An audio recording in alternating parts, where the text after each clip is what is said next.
정봉주 같은 사람이 공천을 받는 민주당은 정말 저는 제정신이 아니라라고 저는 그렇게 생각을 합니다. 근데 어쨌든 뭐 뽑혔기 때문에 우리가 저거를 보기는 봐야 되는데요. 정봉주가 사실 뭐라고 했느냐. 이걸 딱 뚜껑을 열었더니만 2015년이었습니까? 그때 그 DMZ의 목함지뢰 사건이 있었지 않습니까?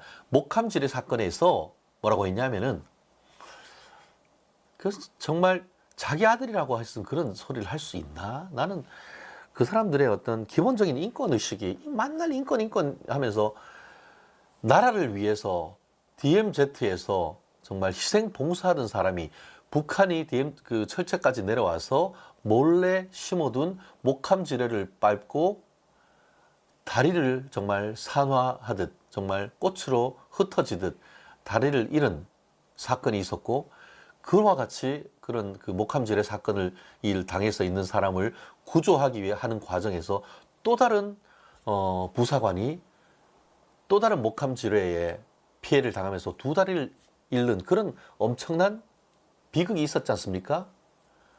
그런 상황 속에서 유튜브에 DMZ 뭐 우리 문재인 때 했던 평창 올림픽 뭐 스키장 이거 어떻게 하냐 뭐 하라고 했는데 그걸 빗대 가지고 DMZ에다가 뭐 그렇게 당한 사람들 목함 그 다리를 다쳤으니까 짚고 다닐 목발을 경품으로 걸어 가지고 DMZ에서 뭐 하면 돼 이런 망발 댕댕이 소리 요즘 말 진짜 개소리를 했는 거 아니겠습니까? 참 국민의 한 사람으로서 정말 안타깝습니다. 저도 이제 제 아들이 이제 대학교 들어가는 친구인데 이제 군대를 가야 되는데 부모의 한 사람으로서 그런 모습을 보면 군대를 보내고 싶겠습니까? 그런 것을 희화하면서 군인들한테 목발이나 선물하겠다라고 하는 그런 인간이 대한민국의 대통령, 국회의원이 되겠다? 그런 인간을 공천한다? 그래 놓고는 문제를 하니까 이재명이 뭐라고 했습니까? 아주 옛날 이야기다? 그게 아주 옛날입니까? 2015년이 옛날입니까? 아직도 생생합니다. 진짜 옛날이란 게 뭔지 한번 말씀을 드릴까요? 민주당이 이번에 공천 기준을 하면서 음주, 성범죄 이런 것들이 있으면은 자른다고 했지 않습니까? 이재명 말로 이렇게. 근데 이재명 그 음주운전 관련해 가지고 국민의힘 같은 경우에는 공천 배제 사유를 몇 년으로 했는지 아세요? 20년 했습니다. 20년 전. 2024년이니까 2004년, 2002년 월드컵이 있는 다음 해 있는 데까지 그때부터 20년 동안 그 음주운전 전과가 있으면은 공천 배제. 그런데 민주당은 약간 달라요. 15년이야, 15년. 국민의힘보다 5년 짧아. 왜 짧게요? 왜 짧겠어요? 다른 이유가 전혀 없다고 저는 봅니다. 다른 이유 있으면 저한테 좀 제보해 주세요. 이유가 하나 있어요. 이재명이 15년 하면은 이재명의 음주운전 전과가 빠지는데 20년 하면 거기 들어가거든. 그거 이외에는 달리 설명할 방법이 없어요. 국민의힘은 20년 지난 전에 전과까지도 공천 배제 사유가 되는데 민주당은 15년으로 잘랐는데 거기 15년 넘어 가보니까 그 이재명 음주 전과가 있었는 거예요. 진짜 오래된 거라고 하면 그렇게 한 15년, 20년을 해야지.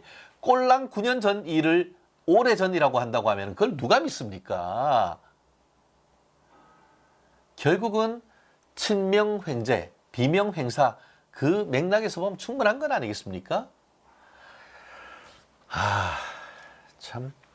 그래 놓고 또 그것 외에도 오늘 뭐 나온 게 많습니다. 또 우리 정봉주 같은 경우에는 몇 년 전에 또 머리 빡빡 깎여진 상태에서 우리 불교계 특히 이제 우리나라 정통 불교의 줄이라고 할 수 있는 조계종 스님들을 뭐 거의 쌍욕을 하면서 비난하면서 말에 입에 담을 수 없는 그런 얘기를 했던 내용들이 있습니다. 거기다가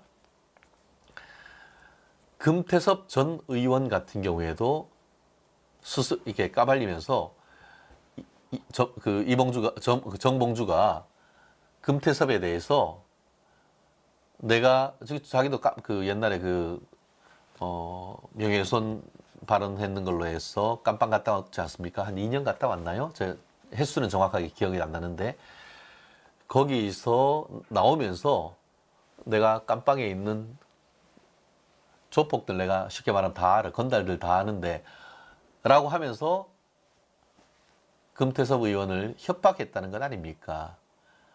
이런 사람이 민주당의 국회의원으로서 아주 좋은 텃밭에서 공천받는 그런 모습을 보면서 민주주의의 위기가 맞다.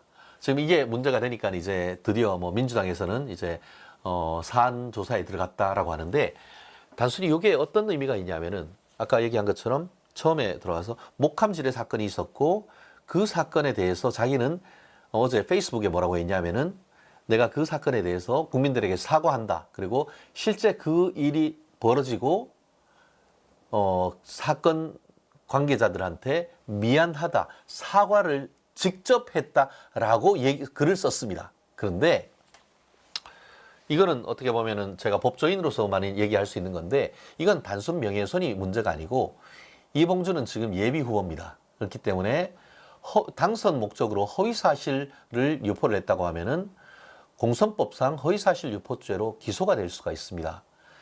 만약에 자기가 전화를 한 적도 없고 직접 사과한 적도 없으면서 마치 사과한 것처럼 거짓말을 했다. 그것을 페이스북에 글을 써서 포스팅을 했다라고 하면은 당선을 목적으로 허위의 사실, 사과한지 여부는 사실이죠. 허위를 안 했다고 하면 허위고를 공표. 페이스북에 글을 올리는 것은 공표거든요. 공표했기 때문에 이건 빼도 박도 못하고 딱 공선법 위반이 되는 겁니다. 그렇기 때문에 이거는 단순한 명예훼손 그리고 또 국회의원 자격의 문제가 아니고 이 부분에 대해서는 고발. 만약에 지금 저는 그렇게 생각합니다. 이 지역에 그 김재섭 아마 후보가 국민의힘에 지금 후보로 지금 뛰고 있는 것으로 알고 있는데 김재섭 캠프에서는 이 사건 당선 목적 허위사실 유포로 고발해야 됩니다.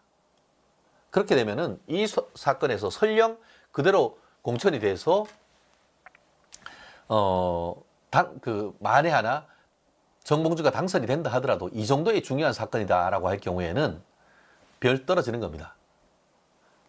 오늘 어떻게 보면은 실질적으로 봤을 때 오늘 했던 세 꼭지 중에 가장 중요한 사건은 바로 오늘 세 번째 정봉주에 대한 이 허위사실 당선 목적 허위사실 유포에 의한 고소 고발을 통해 가지고 앞으로 정봉주 같은 사람이 정치권에 절대 발을 들일 수 없도록 우리가 조치를 해야 된다는 겁니다. 지금 민주당이 먼저 그걸 해야 됩니다. 지금 사실관계를 좀 확인을 한다. 실제로 지금 그 천안함 피해자 두 분 같은 경우에는 나는 절대 그때에 전화를 받던 직접 찾아오건 사과를 받은 적이 없다라고 지금 선을 긋고 있단 말이에요.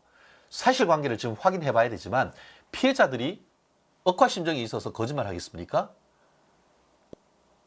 오히려 어떻게 보면은 김재섭 그 후보가 고소 고발을 하거나 아니면은 이 천안함 피해자들 그리고 천안함이 목함질의 피해자들과 유족들이 형사 고발을 해야 된다고 봅니다. 저는 이거를. 그래서 본때를 저는 진짜 반드시 보여줘야 된다고 생각을 합니다. 그렇습니다. 오늘 지금 제가 좀 다를 때보다 조금 더 격하고 또 감정이 좀 치받았는 그런 일이 있었는데 아마 정상적인 어떤 그 상식과 정의감을 가진 사람이라고 한다고 하면은 이재명의 사법 리스크, 또 조국의 내로남불, 나아가 또 정봉주의 막가파식 발언 본다고 하면은 이게 분노하지 않을 수 없는 것이죠. 뭐 좌파에서만 분노하라, 뭐 이런 얘기할 게 아니고 우리도 정말 분노할 땐 분노할 줄 알아야 되고 행동할 때는 행동할 줄 알아야 된다고 봅니다. 우리 멸콩TV 시청자 여러분. 우리가 행동하는 양심이라고 하듯이 우리가 행동하는 지성이자 행동하는 양심이었음 하는 생각입니다.